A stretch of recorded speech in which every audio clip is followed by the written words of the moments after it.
పరిశుద్ధ గ్రంథములో నుండి ఎఫెసీయులకు రాసిన పత్రిక 5వ అధ్యాయము 15వ వచనం నుండి 17వ వచనం వరకు మాటలు చదువుకుందాం. దినములు చెడ్డవి గనుక మీరు సమయమును పోనివ్వక సద్వినియోగము చేసుకొనుచు అజ్ఞానుల వలె కాక జ్ఞానుల వలె నడుచుకున్నట్లు జాగ్రత్తగా చూసుకోండి. ఈరోజు దేవుని యొక్క మాటలు మనకు ఒక హెచ్చరికగా కనిపిస్తున్నాయి. ఈ లోకములో మనుషుడికి జ్ఞానం అనేది చాలా మనకు అవసరమై ఉన్నది. ఎందుకని అంటే దినములు చెడ్డగా ఉన్నాయి కనుక ఏది మంచో ఏది చెడు అనేది మనం గ్రహించటం చాలా మనకు అవసరం. నీ స్నేహితుల విషయాలు కావచ్చు, నీ భవిష్యత్తు విషయాలు కావచ్చు, ప్రతి విషయంలో కూడా మనకు ఏది అవసరం అంటే జ్ఞానం అనేది చాలా అవసరమై ఉంది. అందుకే వాక్యం చెబుతుంది, బుద్ధి జ్ఞానము లేని కంచరగాడిద వలె నీవు ఉండవద్దు. నీ జీవితంలో అనేకమైనటువంటి పరిస్థితులు ఎదురవుతాయి, కష్టాలు ఎదురవుతాయి, శోధనలు ఎదురవుతాయి, ఆర్థిక పరిస్థితులు ఎదురవుతాయి, కుటుంబంలో అనేకమైనటువంటి వ్యతిరేకతలు ఎదురవుతూ ఉంటాయి. ఇలాంటప్పుడు మనం ఏం చేయాలంటే మనం చాలా జ్ఞానము కలిగి మన కుటుంబ వ్యవస్థను మనం నిలబెట్టుకోవాలి. ఎందుకనంటే దేవుని యొక్క ఉద్దేశం ఏంటంటే కుటుంబం అనేటువంటిది అది కట్టబడాలి అని దేవుని ఉద్దేశం, అది నిలబడాలి అది దేవుని ఉద్దేశం. అందుకే పడిపోయినటువంటి దావీదు యొక్క గుడారాన్ని దేవుడు నిలపటానికి వచ్చాడు. చెదరిపోయినటువంటి ఇశ్రాయేలులందరినీ సమకూర్చడానికి దేవుడు వచ్చాడు తప్ప వారిని పారద్రోలటానికి మాత్రం కాదు. కనుక నీ వ్యవస్థ అనేటువంటిది ఒక ఆశీర్వాదకరంగా ఉండటానికి దేవుడు నీ కుటుంబాన్ని దేవుడు కట్టాడు కనుక దానిని జాగ్రత్తగా మనం వేయించినట్టు నీ కుటుంబాన్ని నువ్వు నిలబెట్టుకోవాలి. పరిస్థితులను ఎరిగి మనము ప్రవర్తించాలి. పరిస్థితులను బట్టి మనం జాగ్రత్తగా మన యొక్క జీవితాలను మనం ముందుకు తీసుకువెళ్ళాలి. అంతే తప్ప మనము భయంకరమైనటువంటి తుఫాను ఎదురవుతున్నప్పుడు నన్ను ఏం చేస్తుందిలే అన్నట్లుగా మనం వెళితే అది నిన్ను ఎంతో దూరముగా నిన్ను విసిరేస్తుంది, ఎంతో నష్టాన్ని మనకు తీసుకొస్తుంది. అట్లాగే చెట్టు కూడా మరి గాలి వేసినప్పుడు అది వంగితేనే అది నిలబడుతుంది, అది అలాగే నిలబడితే అది ఇరిగిపోతుంది. కనుక పరిస్థితులలో మనము అనుకూలత అనానుకూలత పరిస్థితులు మన జీవితాల్లో వస్తాయి. ఇలాంటి పరిస్థితుల్లో మనం ఏం చేయాలంటే అజ్ఞానుల వలె కాకుండా జ్ఞానం కలిగి మన యొక్క జీవితాల్లో మనం అడుగులు వేయాలి. అలాంటప్పుడే నీ జీవితంలో ఎలాంటి సమస్యనైనా నీవు డీల్ చేయగలుగుతావు, ఎలాంటి పరిస్థితులైనా తట్టుకోగలుగుతావు, ఎలాంటి పరిస్థితులనైనా నువ్వు ఎదుర్కొని ధైర్యంగా ముందుకి వెళ్ళగలుగుతావు అనే విషయాన్ని నేను మీకు ప్రభుపక్షముగా నేను మీకు జ్ఞాపకం చేస్తూ ఉంటున్నాను. అందుకే అపోస్తలుడైన పౌలు ఈ గొప్ప విశేషమైనటువంటి సంగతులను దేవుడు మనకు బోధిస్తున్నాడు. అదేంటి అంటే దినములు చెడ్డవి కనుక సమయమును మనం ఏం చేయవద్దు, పోనీవద్దు, దానిని మనం సద్వినియోగము చేసుకోండి. నీ జీవితంలో దేవుడిచ్చిన సమయమును సద్వినియోగం చేసుకోవటం. అందుకే అంటాడు, మా దినములు మేము లెక్కించుట మాకు నేర్పించుము, మాకు జ్ఞాన హృదయమును మాకు కలుగు చేయము. అంటే మనిషి యొక్క జీవితంలో దేవుడు నీకు ఇచ్చేటువంటి సమయమును జాగ్రత్తగా మనం ఏం చేయాలి, లెక్కించుకోవాలి. ఇక్కడ దాసి ఉంచుకున్నటువంటి జ్ఞానం ఏంటంటే నీకు వయసు పెరుగుతుంది అంటే దానిలో నువ్వు నేర్చుకోవాల్సిన జ్ఞానం ఏమిటంటే నేను ఈ లోకాన్ని విడిచి నేను వెళ్ళిపోయే దినములు దగ్గర పడ్డాయి. అంతేగాని నీ వయసు పెరుగుతున్నప్పటికీ కూడా నువ్వు ఒక చిన్న పిల్లవాడులాగా నీ వయసును దాచుకుని నాకు ఇంతే వయసు ఉంది అని చెప్పుకున్నంత మాత్రాన నువ్వేమి మరణాన్ని తప్పించుకోలేవు. అందుకు నీకు వయసు పెరిగే కొలది నువ్వేమవుతున్నావంటే నీ ఆయుష్ తరిగిపోతుంది. నువ్వు ఈ లోకాన్ని, బిడ్డలను, కుటుంబాన్ని, నువ్వు కోరుకున్న అన్నిటినీ విడిసి వెళ్ళిపోయేటువంటి గడియలు దగ్గరకు వచ్చేస్తున్నాయి. అందుకే దీపం ఉండగానే మన ఇంటిని మనం చక్కబెట్టుకోవాలని ఒక హెచ్చరిక ఎవరు చేస్తున్నారు?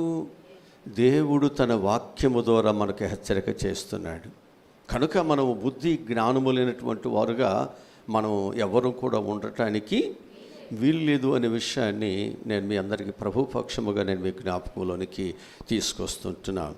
ఇప్పుడు ఈరోజు మనం నేర్చుకున్నటువంటి వాక్య భాగం ఏంటంటే, ఎవరు జ్ఞానులు, జ్ఞానులకు ఉన్నటువంటి లక్షణాలు ఏంటి? ఎవరు జ్ఞానులు?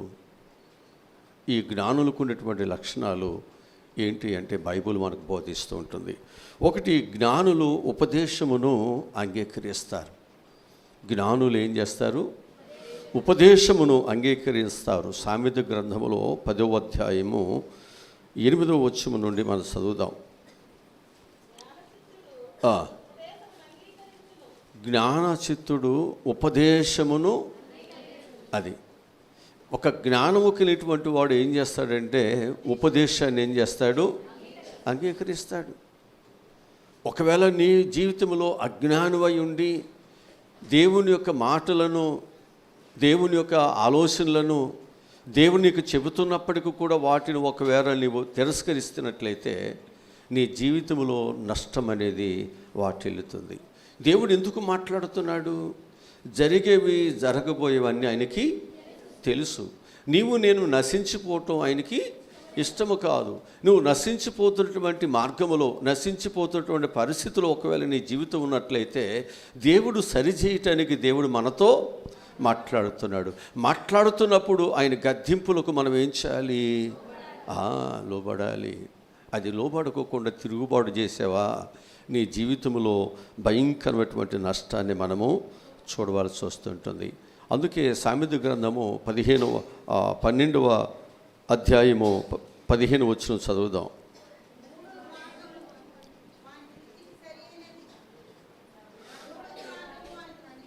మూడుని యొక్క మార్గము వారి దృష్టికి సరైనదని,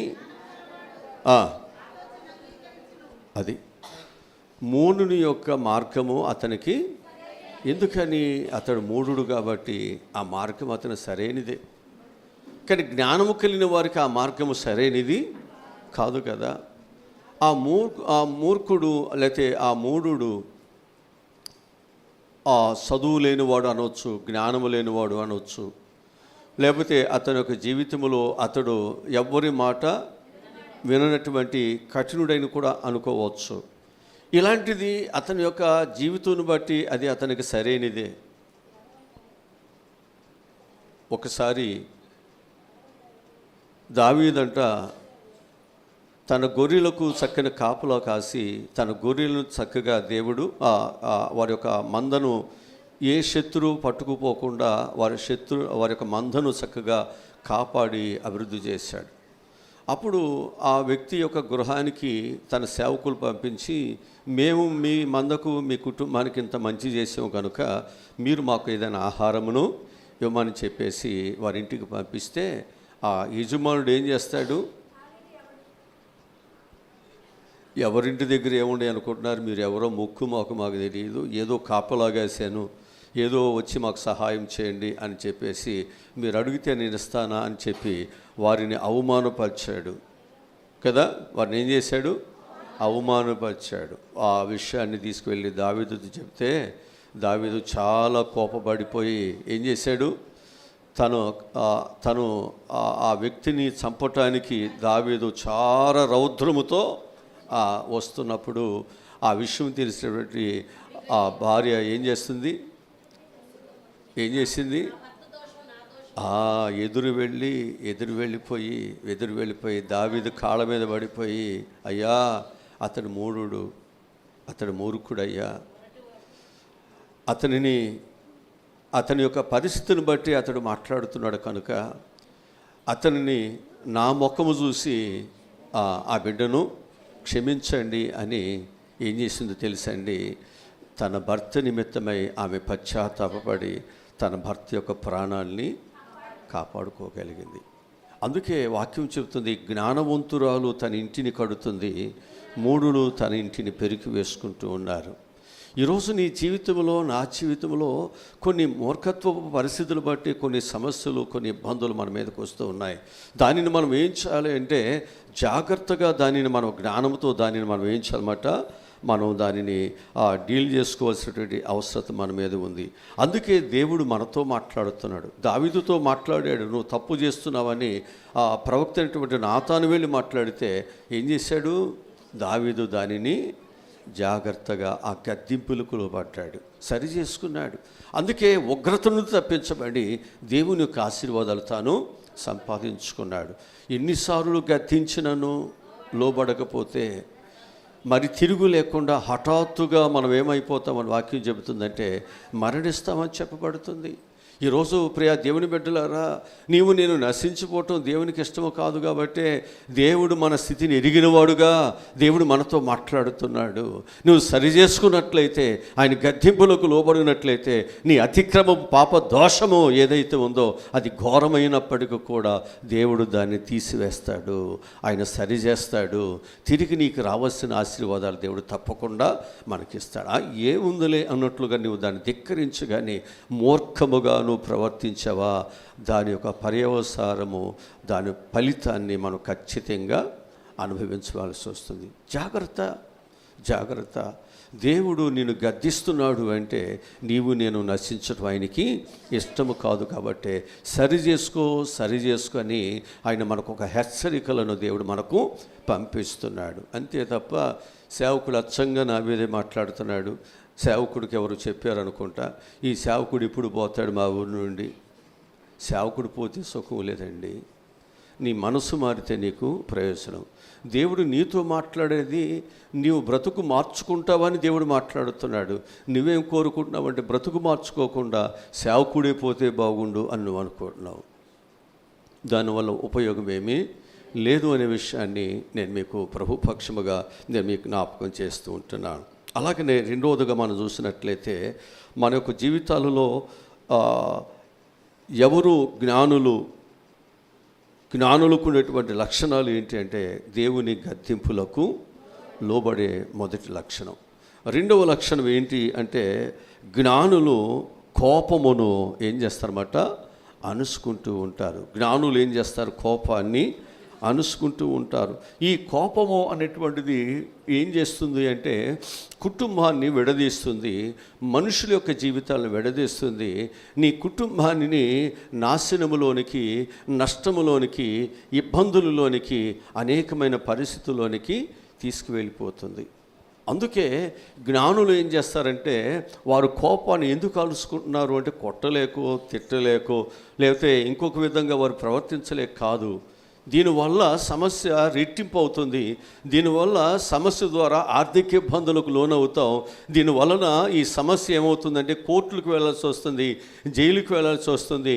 దీని ద్వారా ఏమవుతుందంటే కుటుంబంలో పోషించబడేటువంటి వారు పని పాట లేకుండా తిరగాల్సి వస్తుంది.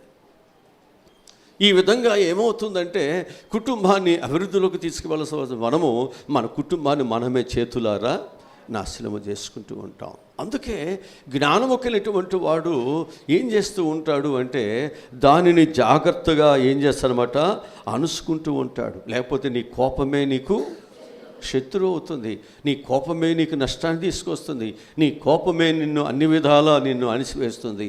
అందుకే కోపము మానము, ఆగ్రహము విడిచిపెట్టుము.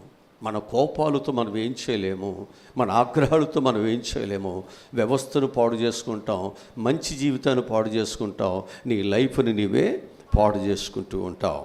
ఇక్కడ మనం జ్ఞాపకం చేసుకున్నట్లయితే సామెత గ్రంథము 29వ అధ్యాయము 8వ వాక్యాన్ని మరొకసారి చదువుదాం. సామెతల గ్రంథము 29వ అధ్యాయము 8వ వాక్యము. ఎవరు? అపహాస్యకులు ఏం చేస్తారు, పట్టణాన్ని తల్లడిలో చేస్తారు.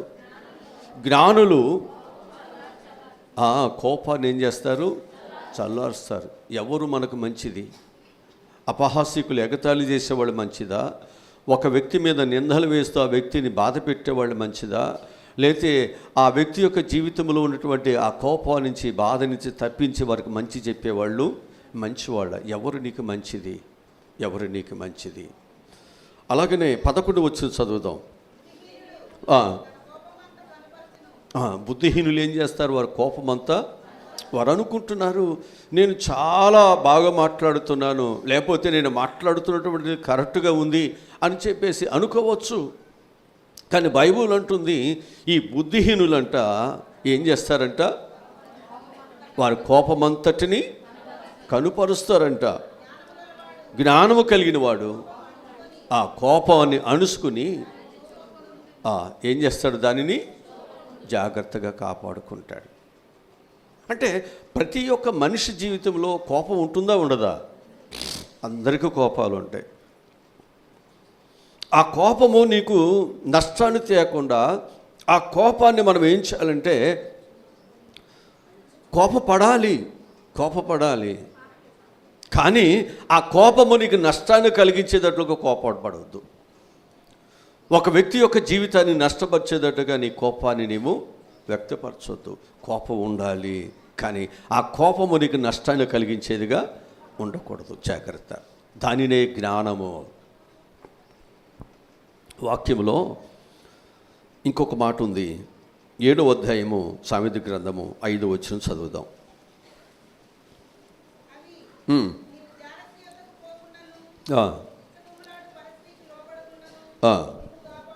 హల్లెలూయా. నీ జీవితంలో నీవు చెడు మార్గములకు వెళ్ళకోకుండా, చెడు జీవితంలో నీ బ్రతుకు వెళ్ళి నాశనం తెచ్చుకోకుండా అది నిన్ను కాపాడుతుంది. ఏది? జ్ఞానము. హల్లెలూయా. అందుకే మనిషి యొక్క జీవితంలో ఆ జ్ఞానము లేనప్పుడే ఏ పనులు పడితే ఆ పనులు చేసి శరీరాన్ని గాయపరుచుకుంటాడు, ఆరోగ్యాన్ని పాడు చేసుకుంటూ ఉంటాడు. వాడు విచ్చలవిడి తనముతో వాడు ప్రవర్తించి అనేకమైనటువంటి వ్యాధులను, మరణకరమైన పరిస్థితులు తెచ్చుకుని అతని కుటుంబానికి నష్టాన్ని కలిగించేవాడుగా చాలామంది జీవితాలు ఉన్నాయి. అందుకే ఆ స్త్రీ దగ్గరికి వెళ్ళొద్దు, జాగ్రత్త. ఎందుకని అంటే ఆ స్త్రీకి వరుస వాయ ఒక్కరు అంటే సంబంధం లేదు. అనేక మందితో సంబంధాలు ఉన్నాయి. ఏ వ్యక్తి నుండి ఏ వ్యాధులు వస్తాయి, ఏ వ్యక్తి నుండి ఎలాంటి పరిస్థితులు వస్తాయి, జాగ్రత్త.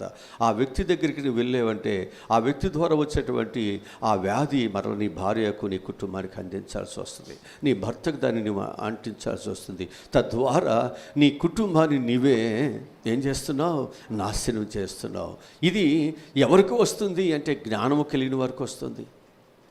కోరికలు ఉన్నాయి కదా, ఆశలు ఉన్నాయి కదా అని నీ ఇష్టానుసారంగా నువ్వు ప్రవర్తిస్తుంటే నీ కోరికలు నీ జీవితాల్లో నీకు నష్టాన్ని కలుగు చేస్తాయి. జాగ్రత్త. నీ కుటుంబాన్ని నాశనం చేస్తాయి.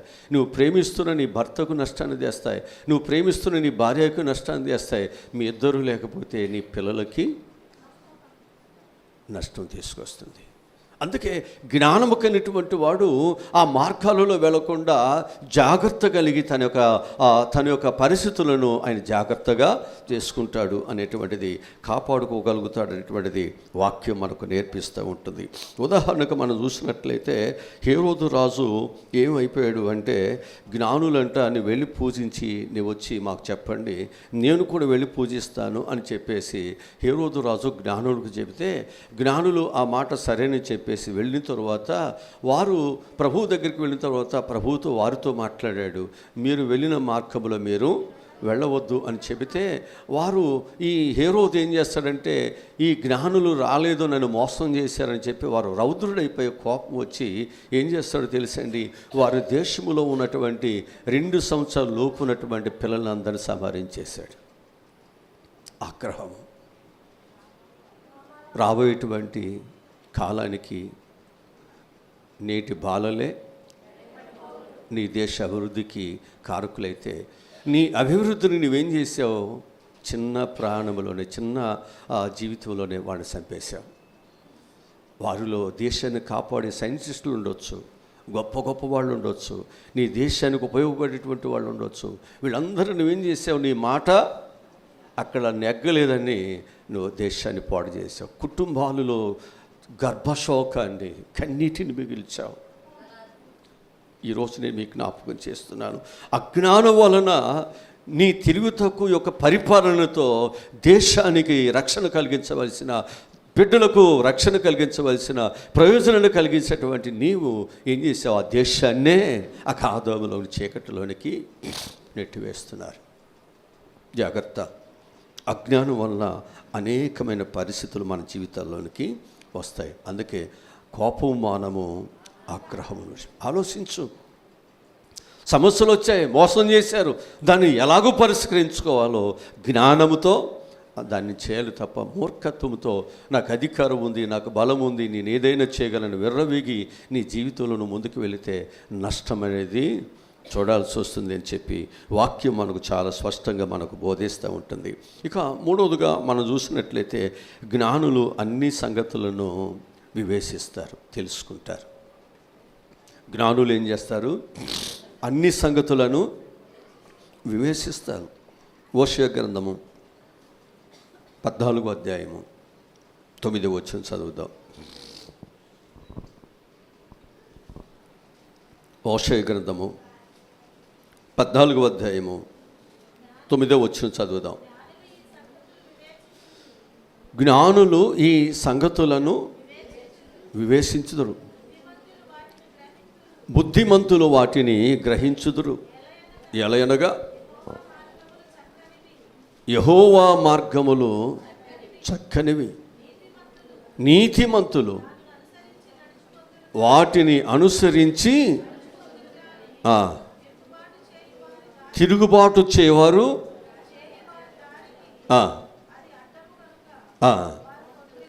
అది తిరుగుబాటు చేయవారికి ఆ మంచి మాటలు, ఆ మంచి మార్గం వారికి అడ్డుగా ఉంటుంది కాబట్టి వారు ఏమైపోతున్నారు? తొట్టిల్లిపోతున్నారు. మంచివారైతే దానిలో నడుచుకుంటున్నారు, తిరుగుబాటు చేసేవారే దాన్ని అనుసరించక తొట్టిల్లిపోయేటువంటి పరిస్థితి ఉంచబడుతుంది. అందుకు వాక్యం మనకు చెబుతూ ఉంటుంది, జ్ఞానులు అన్ని సంగతులను ఏం చేస్తారంటున్నారు? అక్కడ వివేచిస్తారు. హల్లెలూయా. ఇప్పుడు సొలొమోను దేవుని దగ్గర మగపిల్లలే కావాలని ప్రార్థన చేశాడా? బిల్డింగ్ కావాలని ప్రార్థన చేశాడా? బాగా బంగారం గుట్లు గుట్లు కావాలని ప్రార్థన చేశాడా? డబ్బులు కావాలని ప్రార్థన చేశాడా? ఆయన ఏం కోరుకున్నాడు? జ్ఞానమును వివేచన నాకు ఇవ్వునైనా. జ్ఞానులు మాట్లాడుతున్నది, ప్రార్థిస్తున్నది చాలా ఉన్నతంగా ఉంటుంది. మనం చేసే ప్రార్థన వేరుగా ఉంటుంది, వాడు చేసే ప్రార్థన వేరుగా ఉంటుంది. మన ఆలోచనలు వేరుగా ఉంటాయి, వారి యొక్క ఆలోచనలు వేరుగా ఉంటాయి. అందుకే దేవుడు ఆయనని ఏం చేశాడు? జ్ఞానముతో పాటు వివేచనతో పాటు సకల ఐశ్వర్యములను దేవుడు ఇచ్చాడు. అందుకే సామెత గ్రంథంలో చెప్పే మాట ఏమిటంటే, జ్ఞానము ఏం చేస్తుందంటే తన కొట్లను నిధులతో నింపుతుంది. జ్ఞానం ఏం చేస్తుంది? తన ఇంటిని కట్టుకునేటట్లుగా చేస్తూ ఉంటుంది. అందుకే జ్ఞానం అవసరము, వివేచన అనేటువంటిది చాలా అవసరము. దేవుడిచ్చాడు కాబట్టి సొలొమోను గొప్పవాడుగా ఉంచబడ్డాడు. హల్లెలూయా.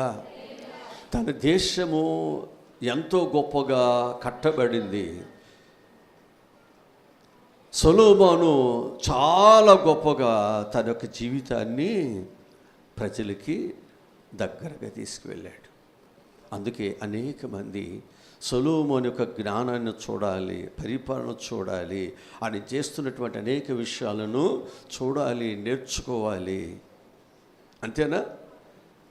మనకు కూడా మన దేశము క్షేమంగా ఉండటానికి ఆయా దేశాలకి అక్కడ ఉన్నటువంటి అభివృద్ధిని, అక్కడ ఉన్న టెక్నాలజీని, అక్కడ ఉన్నటువంటి వ్యవసాయాన్ని, అక్కడ ఉన్నటువంటి అనేక పరిస్థితులను తెలుసుకోవటానికి మన దేశంలో ఉన్నటువంటి నాయకులు కూడా వెళుతూ ఉంటారు, నేర్చుకుంటారు. అక్కడ ఉన్నటువంటి జ్ఞానాన్ని ఇక్కడ తీసుకొస్తారు, ఇక్కడ ఉన్నటువంటి అజ్ఞానాన్ని తీసివేసుకుని దేశాన్ని అభివృద్ధిలోనికి తీసుకువెళ్తుంటారు.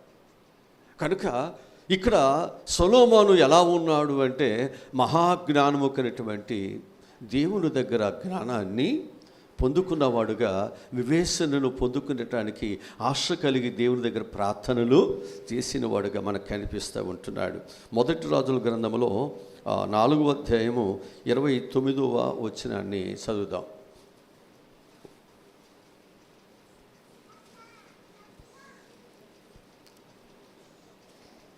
మొదటి రాజుల గ్రంథము 4:29 జ్ఞానమును బుద్ధిని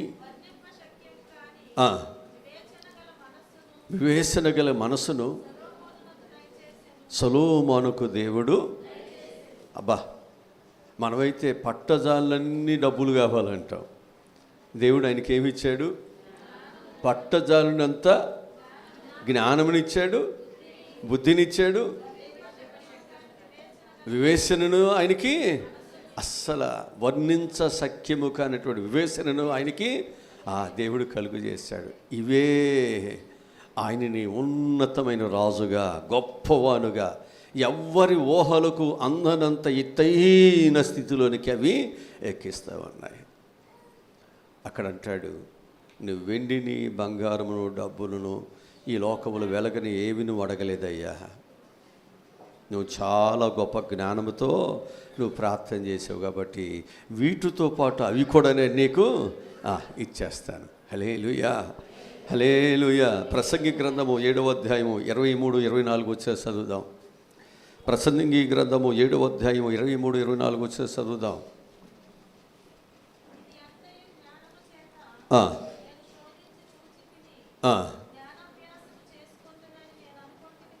హల్లెలూయా. ఇది అన్నిటిని కూడా వివేచించి అన్నిటి తెలుసుకుంటున్నాడు అంటే దేని బట్టి అంట? జ్ఞానము చేత.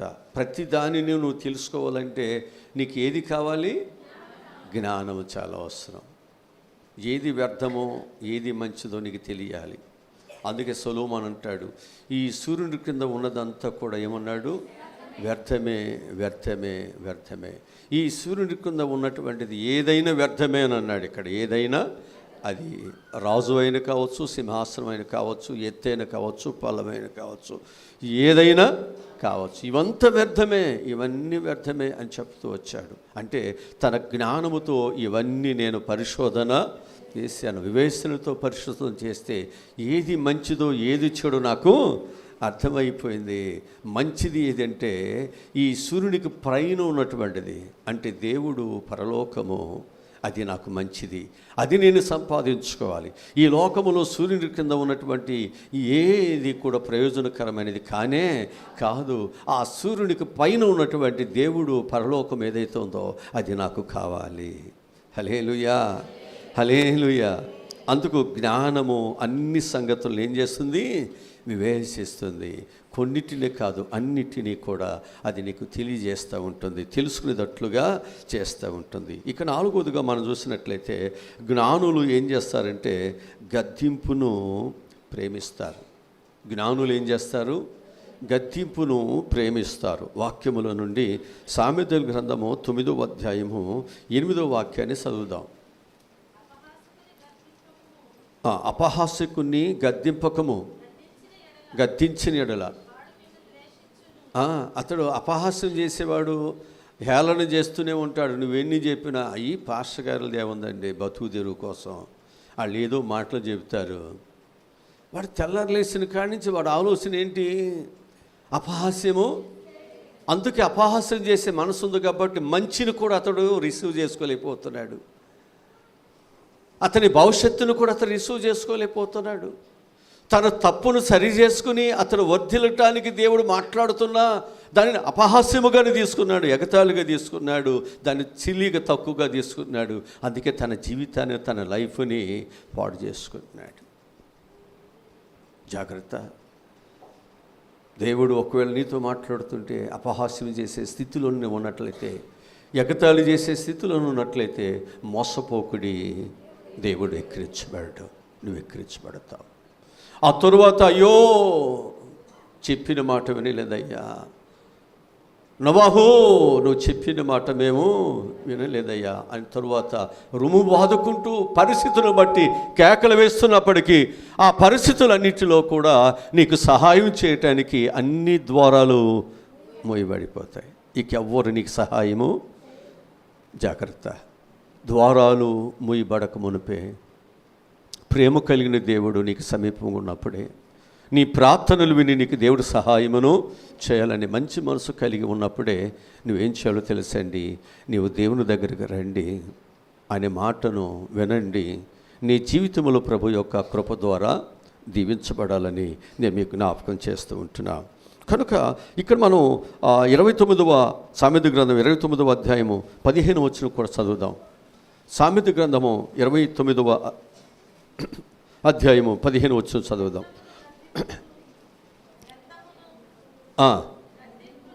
బెత్తమును గద్దింపును ఈ రెండు ఏం చేస్తాయి? బెత్తమును గద్దింపును మనుషుడికి ఏమిస్తాయి? జ్ఞానమును కలుగు చేస్తాయి. అదుపు లేని బాలుడు వారి తల్లిదండ్రులకి ఏం తీసుకొస్తారు? అంతేనా? ఎవడరా వీళ్ళు కన్నది? తల్లిదండ్రులు పాపం ఏం చేయరు. వాడు చేసే పనులు బట్టి ఎవరికి అవమానం? తల్లిదండ్రులు మంచివాళ్లే. అందుకే తల్లిదండ్రులు ఏం చేయాలంటే బిడ్డల విషయాలు మనం ఏం చేయాలంటున్నాడు? గద్దించాలి, బెత్తము కూడా వాడాలి. అంతే.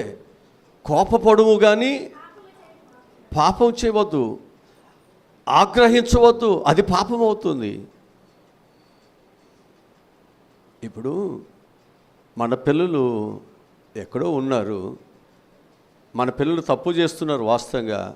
అప్పటికప్పుడే వాళ్ళని పిలిచేసి లేకపోతే ఆ నలుగురిలో 10 మందిలో వాళ్ళని మనం గట్టిగా మాట్లాడితే వీడు ఈగోకి ఫీల్ అవుతాడు. తల్లిదండ్రుల మీద నిర్దాక్షిణ్యంగా ఏం చేస్తాడు? తిరుగుబాటు చేసేస్తాడు.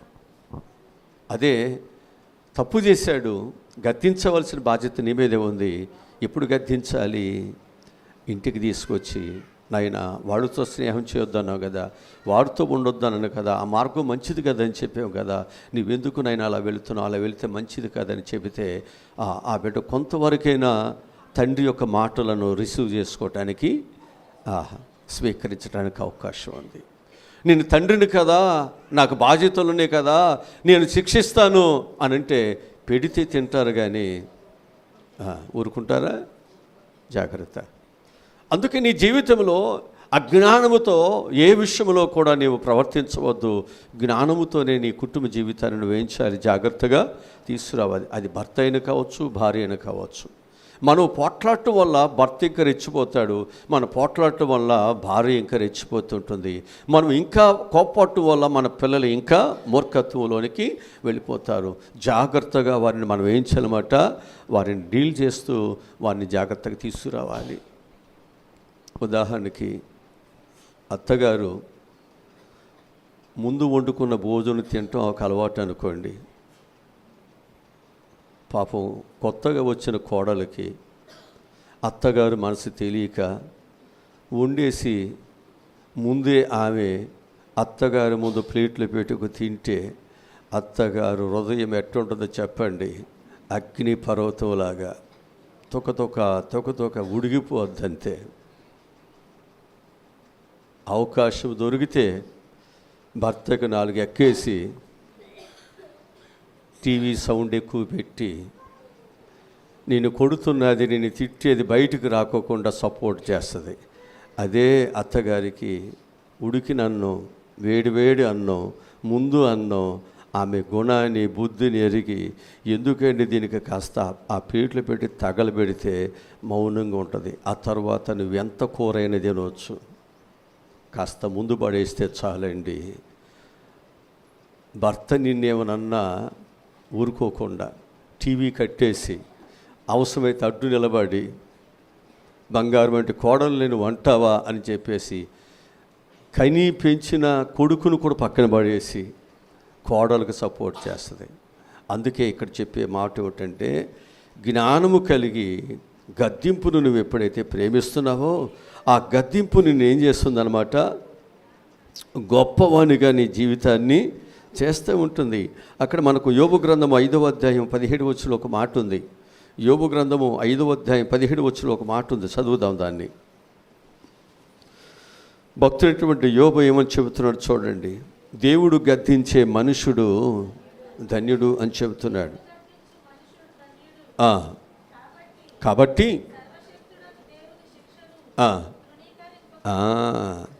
దేవుని శిక్షణ ఏం చేయొద్దు? తృణీకరించవద్దు. ఒకవేళ దేవుడు నన్ను శిక్షిస్తే ఆ శిక్షను భరిస్తాను, దేవుని కొరకే నేను నిలబడతాను తప్ప దేవునికి విరోధముగా నేను ఏ పాపము చేయను. ఎప్పుడైతే నీవు దేవుని గద్దింపులకు, దేవుని శిక్షకు విధేయత కలిగి లోబడుతుంటున్నావో దేవుడు నిన్ను శిక్షలన్నిటి నుండి తప్పిస్తాడు. దేవుడు నిన్ను ఒక ధన్యుడిగా దేవుడు నిన్ను ఆశీర్వదిస్తాడు. దాన్ని నువ్వు త్రోసివేసావనుకోండి, దేవునికి వేరుగా ఉండి మనం ఏమైనా చేయగలమా? దేవునికి విరోధముగా ఉన్న ఏ పట్టణమైనను ఏ మనుషులైనా వర్ధిల్లుతారా? వర్ధిల్లలేరు. అందుకని వర్ధిల్లాలి, నీ జీవితం వర్ధిల్లాలంటే నువ్వేం చేయాలో తెలుసండి. నేను ప్రేమిస్తున్న దేవుడు నేను గద్దిస్తున్నప్పుడు, శిక్షిస్తున్నప్పుడు మనం ఏం చేయాలి? ఆ శిక్షకు మనము లోబడినప్పుడే నీ జీవితం బాగుపడుతుంది. ఉదాహరణకు మనం చూసినట్లయితే తప్పిపోయినటువంటి కుమారుడు విషయంలో తండ్రి ఏం చేశాడు? తప్పు చేస్తున్నావు నాయనా, ఇలా చేయకూడదు, ఈ వయసులో నువ్వు ఆస్తిని నాకు ఇమ్మని నువ్వు చేయకూడదు, ఈ చెడ్డ స్నేహితులతో వెళ్ళకూడదు, డబ్బులన్నీ నీవు ఖర్చు చేయవద్దు, అప్పులు చేసి నువ్వు నాకు చెడ్డ పేరు తీసుకురావద్దు అని మాట్లాడుతుంటే, టయానికి ఎందుకు రావట్లేదని మాట్లాడుతుంటే తల్లిదండ్రులు ఆయనకి ఎలా ఉన్నారు అంటే బద్ధ శత్రువులుగా ఉన్నారు. ఆయన దగ్గర రోజు తిని త్రాగేసి ఆయన అప్పులు పాలు చేసి తన జీవితాన్ని, తన యొక్క కాలేజీకి వెళ్ళకోకుండా తన భవిష్యత్తునంతా పాడు చేసేవాళ్ళే మంచివాళ్ళగా ఉన్నారు.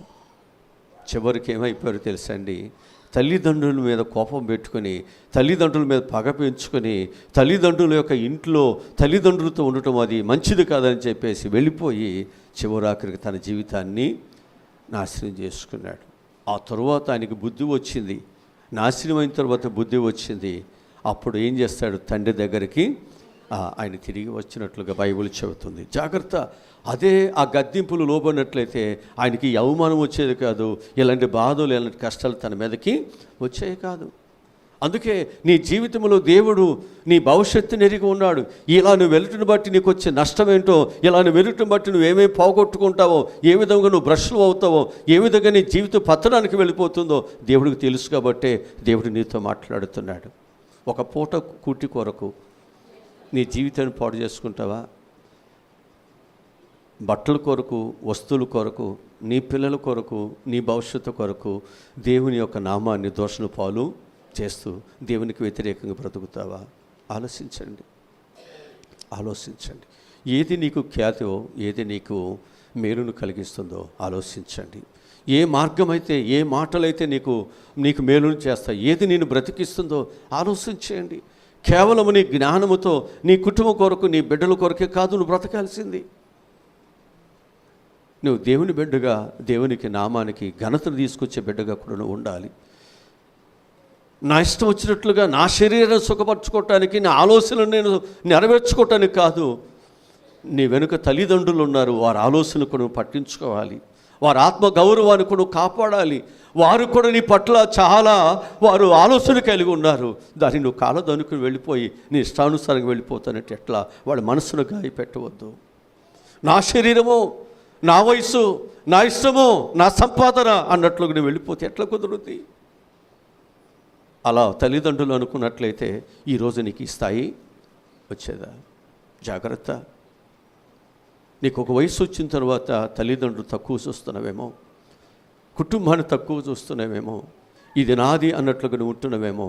ఇవాళ నువ్వేది విత్తుతావు రేపొద్దుండే అదే చూడాల్సి వస్తుంది. నీకు కూడా కుటుంబం వస్తుంది, నీకు కూడా పిల్లలు వస్తారు, నీ పిల్లలు కూడా పెరుగుతారు. రేపొద్దున నీ పిల్లలు కూడా ఇదే రీతిగా నీ మీద తిరుగుబాటు చేస్తే అప్పుడు నీకు తెలుస్తుంది ఆ నొప్పి, ఆ బాధ. అప్పుడు నీకు తెలుస్తుంది, అయ్యో నేను ఇలాగే ప్రవర్తించాను. తాగిన ముంత నా తల దగ్గరే, నేను చేసినటువంటిది నా దగ్గరే ఉంది, ఇప్పుడు నేను అనుభవించాల్సి వస్తుంది. సరి చేసుకుంటే నీకు ఈ బాధలుండవు. ఈ జ్ఞానాన్ని రేపొద్దు నీ పిల్లల దగ్గర, నీ బిడ్డలు చెడిపోకుండా దాన్ని ఉపయోగించుకోవడానికి అవకాశం అనేది ఉంటుంది. అందుకే వాక్యం చెబుతుంది, జ్ఞానులు గద్దింపుని ఏం చేస్తారు?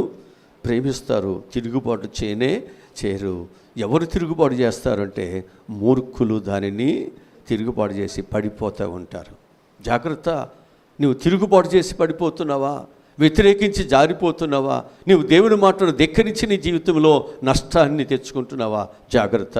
దేవునికి విరోధము గుండి ఆయన మాటను ధిక్కరించి మనమేమీ మనం ఏమి చేయలేము. నష్టము తప్ప మనకు లాభమేమీ ఉండదు అని చెప్పి నేను మీకు జ్ఞాపకం చేస్తున్నాను. ఐదవదిగా మనం చూసినట్లయితే జ్ఞానులు భయభక్తులు కలిగి జీవిస్తారు. జ్ఞానులు ఏం చేస్తారు?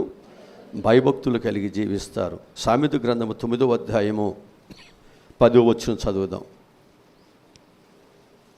9:10 చదువుదాం. అలాగని యోబు గ్రంథము 28వ అధ్యాయం 28 వచనం చదువుదాం.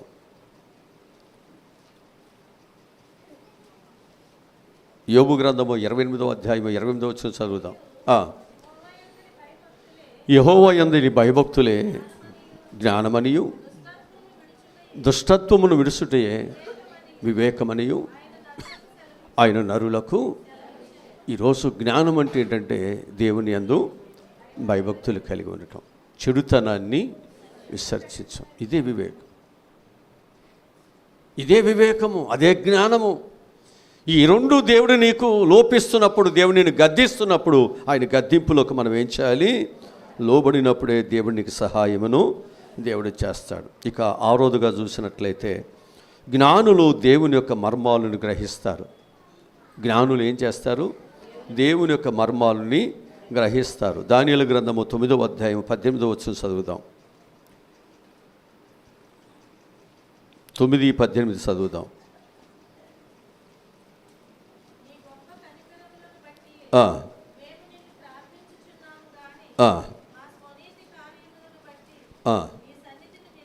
అంటే ఈ ప్రార్థన చేస్తే నాకు మేలు కలుగుతుంది అనేటువంటి జ్ఞానము ఎవరికి వస్తుంది?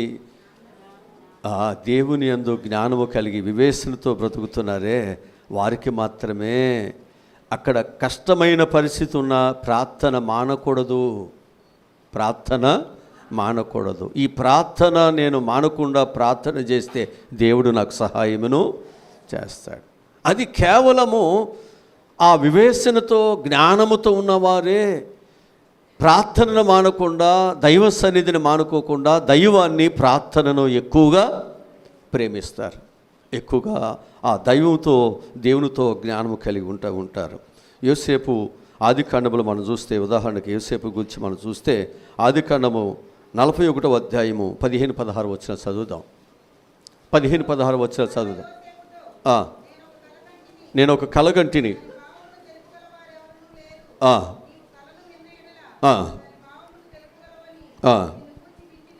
వింటినని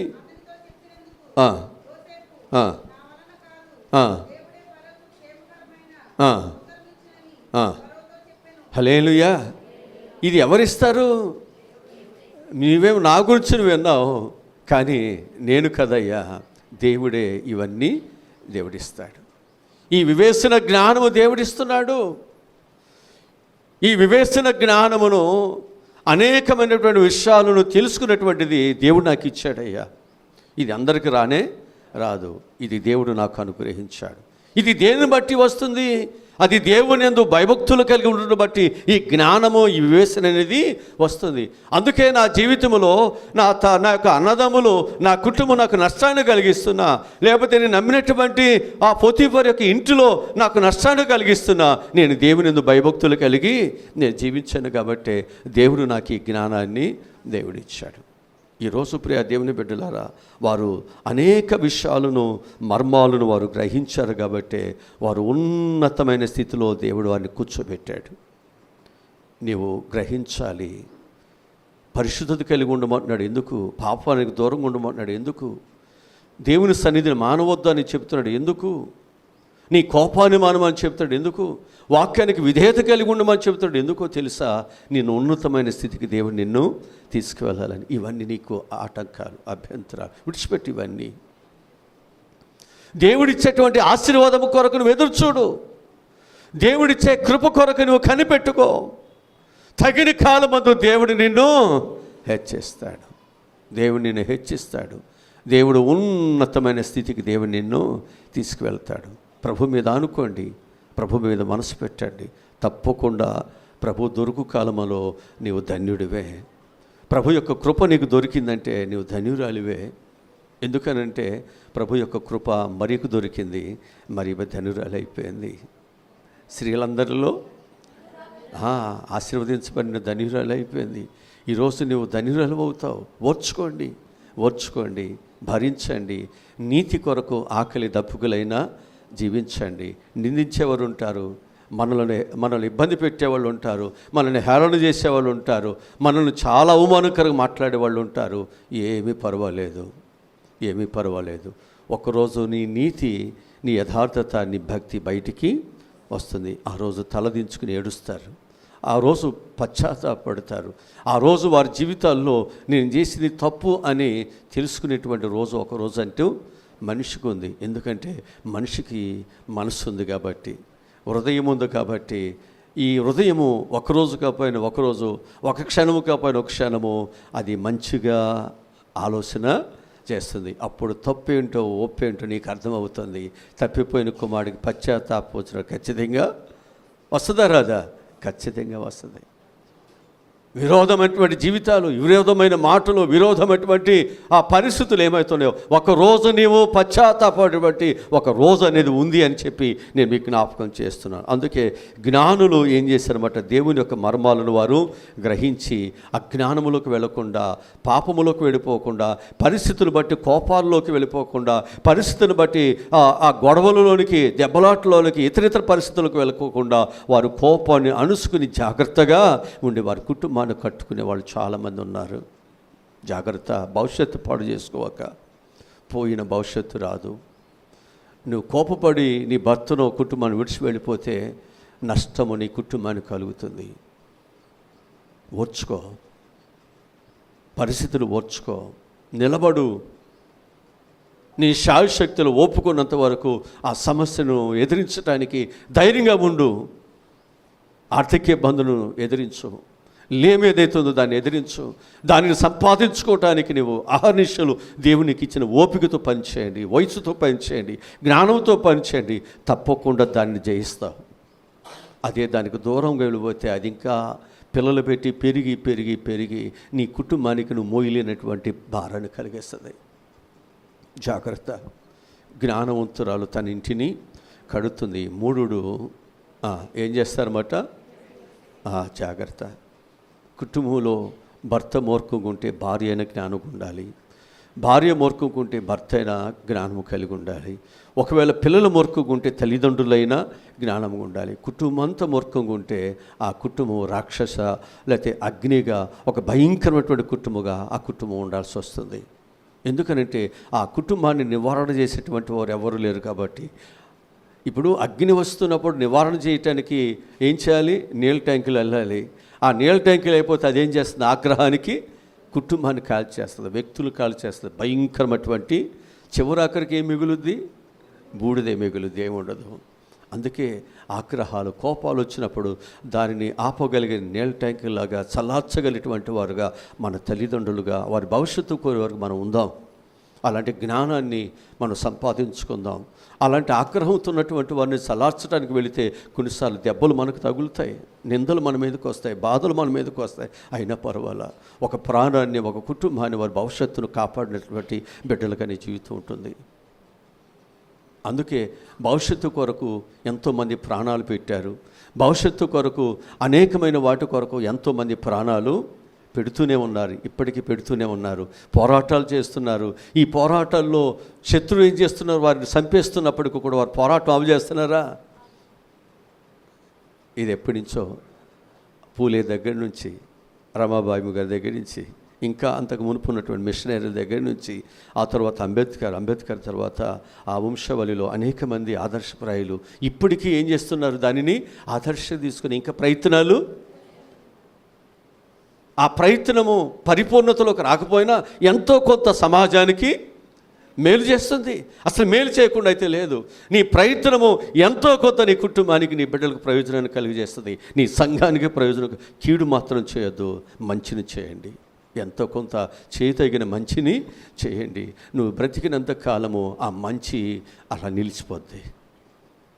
జాగ్రత్త. దేవుడి మాటలు మన నీకుల్లో దేవుడు దీవించునుగాక. తల్ల ఉంచండి, ప్రార్థన చేసుకుందాం. ఈరోజు ప్రభువు చెప్పినటువంటి ప్రతి మాట నా పిల్లలందరికీనైనా గొప్ప జ్ఞానాన్ని ఇవ్వాలి. మేము దేవుని మందిరంలో ఏం కోరుకోవాలి? అసలు ఏంటి మేము ప్రార్థించవలసింది, మేము అడగవలసినటువంటిది ఏంటి? సొలొమోను జ్ఞానాన్ని వివేచన నాకిమ్మని అడిగాడు. తద్వారా తన దేశాన్ని ఉన్నతమైన శిఖరాలకు తీసుకువెళ్ళాడు, తన కుటుంబాన్ని ఉన్నతమైన శిఖరాలకు తీసుకెళ్ళాడు. ఈరోజు ప్రభువా, ముఖ్యమైనది నీకు లాభకరమైన దానిని అడగట్లేదు. ఈ లోకంలో తుచ్చమైన భోజనాన్ని, డబ్బులను, గృహాలని, ఈ లోకంలో అనేకమైన వాటిని అడుగుతున్నావు. ఉత్తమమైన దానిని అడగట్లేదు. మార్తా, ఎందుకు నువ్వు తొందరపడుతున్నావు? ఎందుకు తొందరపడుతున్నావు? ఉత్తమమైనది దైవ సన్నిధే కదా, ఆయన పాదాలే కదా, ప్రార్థనే కదా, ఆయనతో మనం చేసే సహవాస సంబంధమే కదా. ఇది ఎందుకు నువ్వు అడగట్లేదు? ఎందుకు నువ్వు కోరుకోవట్లేదు? తగిన జ్ఞానమును ప్రతి ఒక్కరికి కలుగు చేయండి.